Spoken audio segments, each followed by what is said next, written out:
All right, the sad news first is we got the bracket that Tony got us with the carburetor on, but this is not the right thing for the adapter that came with it. So we have to get some fancy stuff going on to hook the throttle cable up.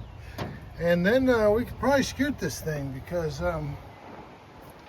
we've got our water overflow hooked up there.